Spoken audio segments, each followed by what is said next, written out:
তো যা বলছিলাম, বুদ্ধিমান মানুষের লক্ষণ কি?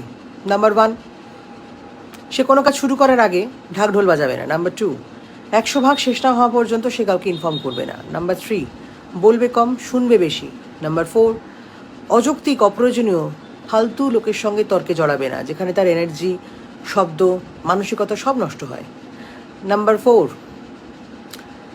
সেলফ অ্যাপ্রুভাল নেবে, অর্থাৎ অনেকের কাছ থেকে অনেক সাজেশন পেতে পারে, কিন্তু করবে সেটাই যেটা সে নিজে মনে করছে, অর্থাৎ সেলফ অ্যাপ্রুভাল, যেটা তার বেস্ট মনে হচ্ছে সেটা সে করবে।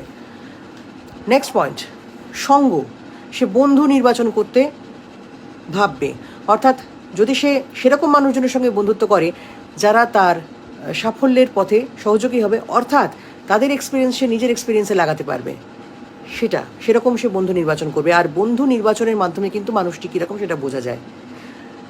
আরেকটা যেটা, সেটা হচ্ছে স্মার্ট ওয়ার্ক, অর্থাৎ তার মেধা, তার বুদ্ধি, তার সময়, তার শব্দ, তার এভরিথিং, সবটাকে সে সুন্দর করে স্মার্ট ওয়ার্কের মাধ্যমে কাজে লাগাবে। বুদ্ধিমান মানুষের এই হচ্ছে কোয়ালিটি, হার্ডওয়ার্ক নয়, স্মার্ট ওয়ার্ক, অর্থাৎ যেটা সে করছে সেটা সুন্দর করে অ্যাপ্লাই করছে। আর তার প্যাশন, তার ভালোবাসার জায়গা, সেখানে হার্ডওয়ার্কের জায়গা নেই, দ্যাটস এ স্মার্ট ওয়ার্ক। এইগুলো যে করবে সে এমনিই বুদ্ধিমান। এইগুলো বুদ্ধিমান মানুষের লক্ষণ, আর তার সাফল্য তৈরি। ভালো থাকুন।